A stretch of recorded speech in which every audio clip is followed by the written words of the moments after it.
নমস্কার বন্ধুরা, সঙ্গীতা লাইফস্টাইলের আরও একটি নতুন ভিডিওতে স্বাগত জানিয়ে আজকের ভিডিও শুরু করছি। আজকের আলোচনা করব নীলষষ্ঠী ব্রত কবে, কেন করবেন এবং কী উপায়ে তুষ্ট করবেন মহাদেবকে। বাংলা বছরের শেষ ষষ্ঠী ব্রত হলো নীলষষ্ঠী। চড়কের আগের দিন অর্থাৎ চৈত্র সংক্রান্তির আগের দিন পালন করা হয় এই ব্রত।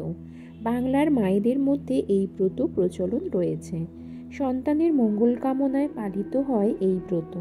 এতে মা ষষ্ঠীর পুজোর পাশাপাশি নিবেদন করা হয় মহাদেবকে। মায়েরা উপবাস ভঙ্গ করেন, শিব পূজা করে। এই বছর আগামী 13ই এপ্রিল বৃহস্পতিবার এই ব্রত পালনের দিন। বাংলার তারিখ অনুযায়ী 29শে চৈত্র 1429 চৈত্র মাসের নীলষষ্ঠীর ব্রত পালনের রীতি বহুকালের। ব্রতকথায় পুত্র সন্তানের মঙ্গল কামনার কথা বলা হলেও কন্যা পুত্র উভয়ের কল্যাণের জন্যই মায়েরা পূজা করে থাকেন।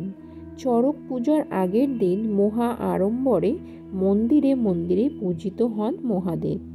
এই পূজা করতে অবশ্যই লাগবে বেলপাতা, কারণ শিবের পূজা বেলপাতা ছাড়া হয় না।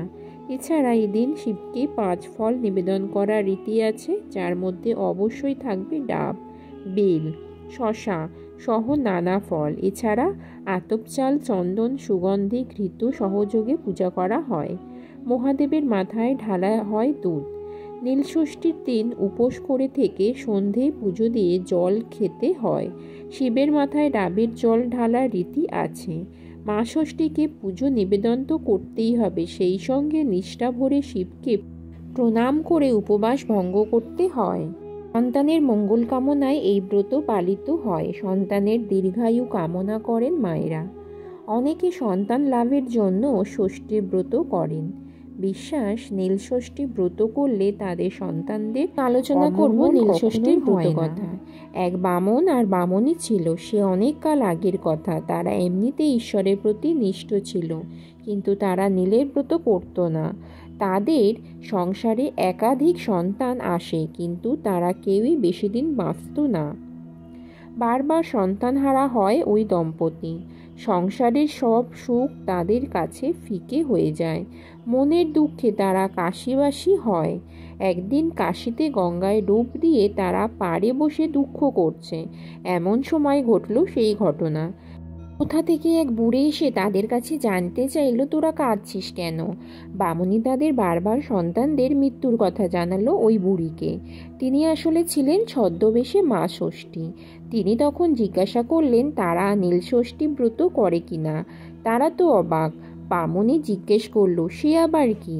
বুড়ি তখন জানালো, পুরো চৈত্র মাস সন্ন্যাস যাপন করে সংক্রান্তির আগের দিন ষষ্ঠী ও শিবের পুজো করে উপবাস ভঙ্গ করতে হয়। সেদিন আমিষ ভক্ষণ চলবে না, শরবত খেয়ে উপবাস ভাঙতে হবে। তবেই খুশি হবেন শিব ঠাকুর, আর মঙ্গল হবে সন্তানদের। এই কথা বলে মা ষষ্ঠী কোথায় যেন মিলিয়ে গেলেন। তারপর বামন নীলের ব্রত পালন করলো বাড়ি ফিরে। এরপর তাদের ঘরে এলো সন্তান, তারা সুখে সংসার করতে লাগলো।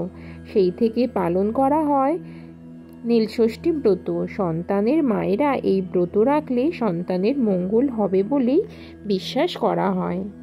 এই ছিল নীলষষ্ঠীর ব্রত কথা। বন্ধুরা, আজকের ভিডিও তোমাদের কেমন লাগলো অবশ্যই কমেন্ট করে জানিও। ভালো লাগলে আমার এই ছোট্ট চ্যানেলের পাশে থেকে যেও। আজকের মতো ভিডিওটা এখানেই শেষ করছি। তোমরা সকলে ভালো থেকো, সুস্থ থেকো। দেখা হবে নেক্সট ভিডিওতে। টাটা।